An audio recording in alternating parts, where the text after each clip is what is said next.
used to more than we do now, but I'm thinking about getting back into it a little bit.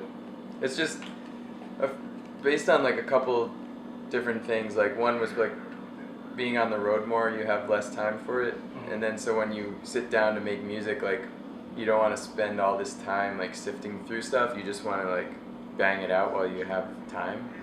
And then I think we also kind of got, not really turned against sampling. Like I love sampling, but our thoughts about it started to change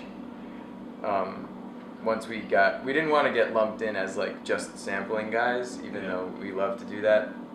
I felt it was, we have more to offer than that, and like we wanted to like expand our musical. When you started getting records, was it?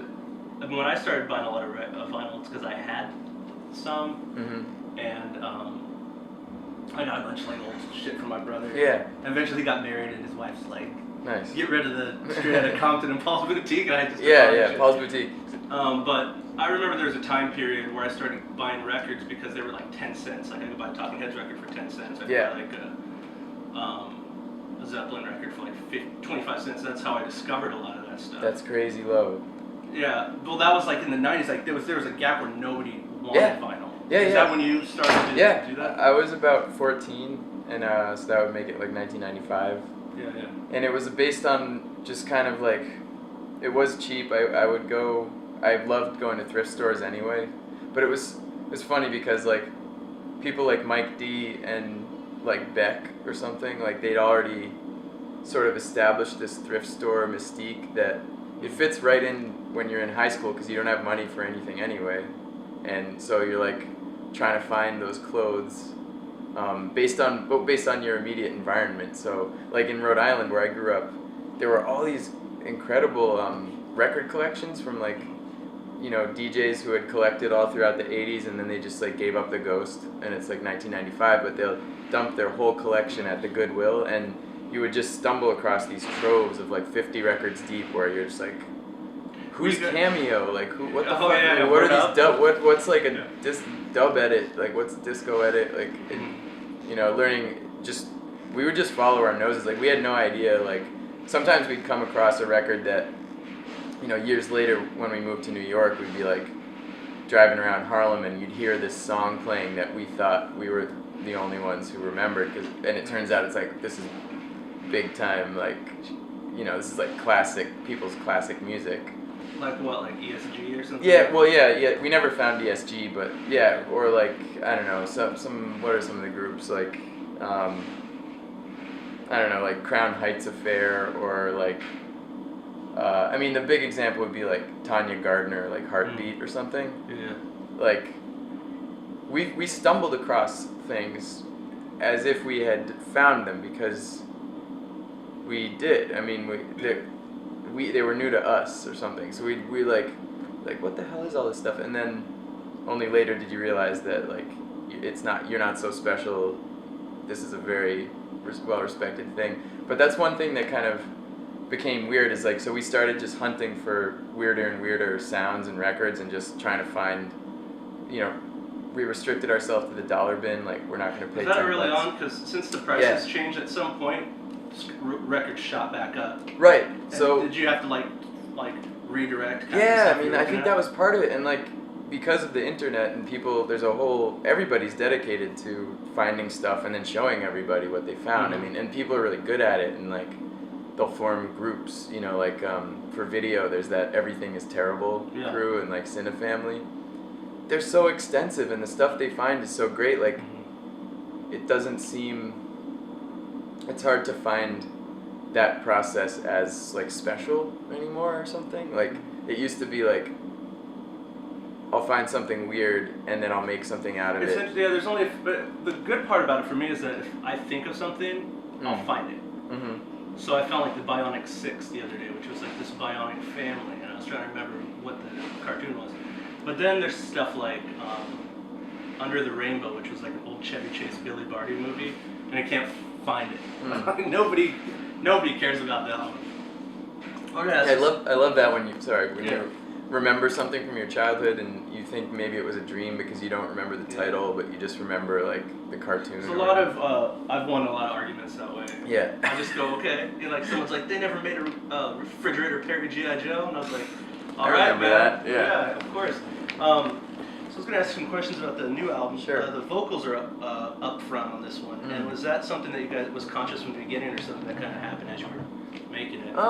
We were conscious of that we were going to try to do that, and then because we didn't mix the record ourselves and because we had help with the tracking and recording process, I think the people we were working with also maybe bumped them up to a level that we might not have been comfortable doing ourselves or something. But it's like we were writing pop songs, so it makes sense to, you know, push the vocal in that way. Is that like one of the main ways? Because you did some stuff at home, I know, and then it's like a hybrid. Is that one of the major things that affected the sound, do you think, in the studio, that changed it? The vocal? Yeah. Yeah, it's a big factor because, we wanted to make a sort of really well sonically balanced record. You know, we wanted it mixed well and it's like spatially satisfying and fill the sonic spectrum and stuff. Yeah. And there's all this mixing to consider that we just would fly by the seat of our pants when we were doing it by ourselves. But yeah, when you add vocals into a mix, they do define. Is there anything else key that you really feel like that being in the studio shaped? I mean, lots of things, like the bass sound, for instance.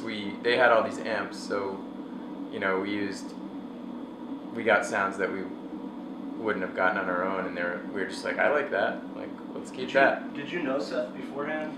Yeah, he is from Rhode Island too, and we'd bumped into each other. We weren't good friends, but then as soon as we knew right away, like once we started working with him, that he was a kindred spirit, and we were just, he's really good at what he does, and a lot of what we did in the studio was take stuff that we'd made at home and then like re-amp it and like, you know, run it through an amp in a long hallway with like 3 mics, you know, and just reamp the sound of the air in the room, which is something that we don't do because we're like working in our bedroom or, you know, some small room in the house. Yeah. So like a lot of it was spatial and nice. And yeah. You think it's like the reason I was asking if you knew him was because I was wondering if it's more of does it reinforce the idea that you should work with people outside, or does it reinforce the idea that you should work with people you know still? You know, like... Yeah, I don't know. This is our first time working with anybody, so it was kind of nice to have it be someone who we trusted, sort of just at face value, but we didn't have a relationship with, so I don't know. I think relationships develop that way, where you get along with someone and then like maybe you do the next one with them too, and you build off the experience, like Eno and the Heads or something. Yeah.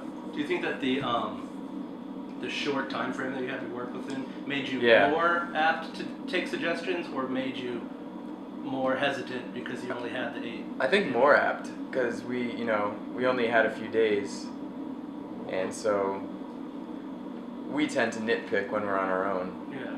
And then to have someone to just be like, I like it, or I think it sounds good, like it's sort of just a taskmaster, like let's move on, like this is done. Or it was more of a, I don't know if it's maybe a Buddhist idea or something, but like when you do something fully, like you know, if you're gonna burn a piece of paper, like burn it all the way down. Yeah. So like, and then at the end, if you do that the whole way through the process, then you don't have loose ends. So like anytime we were like listening to a reverb or something, you'd be like, do you like that? And it's like, maybe adjust it a couple times, and then everyone agrees we like that, and then you don't ever think about it again. Nice. You know?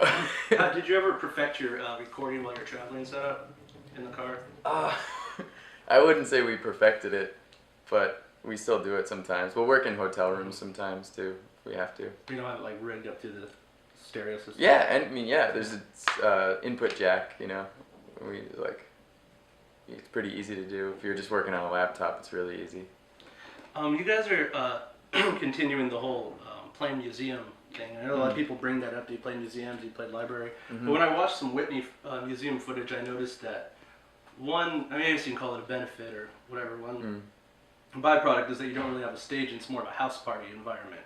And I was wondering, like, if that's a vibe that you enjoy carrying over to shows, and also notice that you're playing the Sled Island Festival, and how you feel about the festival culture, since it's so different compared to that. Well, I guess we've had experience on big stages, you know, opening up for larger acts, and so we know what that feels like, and it's great for sound.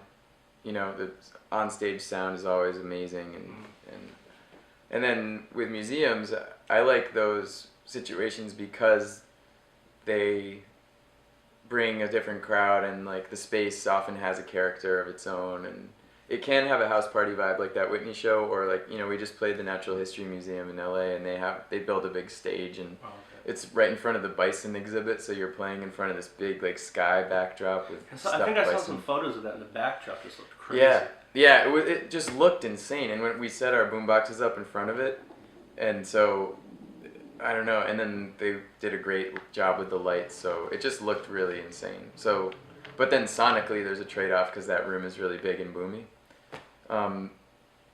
And I guess... Do you think about it when you're... I mean, how involved are you in the booking? Like, do you think about having a variety of venues while you're... Yeah, I mean, our agent's great, and he knows that we like that, so, like, if any museum is asking, like, he knows we probably want to do it just because...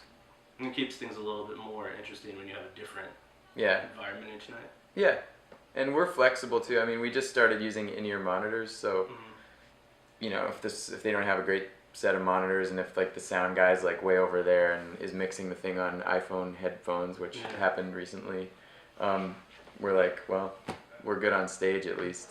Hopefully the house sounds good. You guys ever considered playing like a skating rink or something? Well, we've done that really? in North Carolina with Dan Deacon in Future Islands. It was like a community youth like skate park indoors. Pretty fun. Yeah, because I had a friend who rented one, and we used to live by one day, and she rented a skate, like an actual like roller skating rink. And I was like, oh, okay, I'll go grab records. Yeah. You know, so I just could play like the Car Wash soundtrack, like it's cool the best. And it's a classic and like genre. old Herbie Mann records work really good with like Roy Ayers and flute and shit like that. So I just thought I thought about that today when I was going through stuff, and I thought it would be an environment like it seems like you guys would flourish in like a barbecue skate. Yeah, no, that's how we started out. Was like, it's like we want this to feel like a block party, like community barbecue roller rink, you know, situation. That's how we like to roll.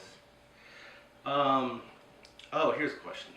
So you guys were doing made sure that there's an improvised element to your shows, and I was wondering if you could tell me about a time that went really well and a time when it went really poorly. Well, let's see. I guess it went well for. I have fond memories of Brooklyn in maybe like 2008 and 9. That's when a lot of our performance, some of which we still do, like would just, you know, emerge on stage. Like mainly stuff with vocals, like on the mic. It would just occur to me like, oh, this song we've made, I can sing Madonna over it and it works. Or Arthur Russell, or, you know, so I started just calling like quotes from people and would just like insert them because we hadn't written lyrics yet. So, and then certain of our songs, I did come up with lyrics sort of partly on the spot, and then like I'd sort of write down what I remembered, and it was a way of rehearsing in a way, but it was like a live rehearsal, and it just emerged and evolved. So I don't know, specific things would just occur to me, and sometimes it would work. But I'm trying to think. I mean, I guess some of what I do. Was there a moment where you guys just, where things just like a particular show where, because I mean, the element of improv, and I know that George was doing jazz. He has like a jazz background. Somewhat, yeah. I mean, guitar. Yeah, he played in jazz band in high school. Oh, okay. He played like actual jazz band, not like in a jazz band. I didn't realize that. But there's like an improv thing where, you know, amazing things come out of it sometimes.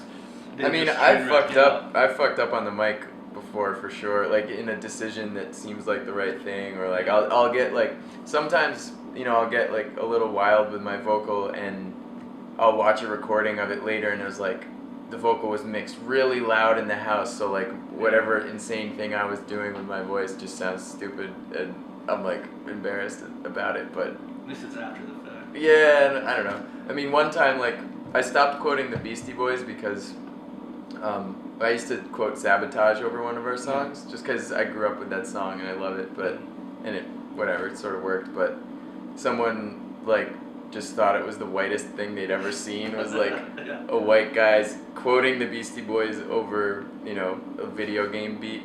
And so I was like, okay, I accept. I'm gonna stop doing that.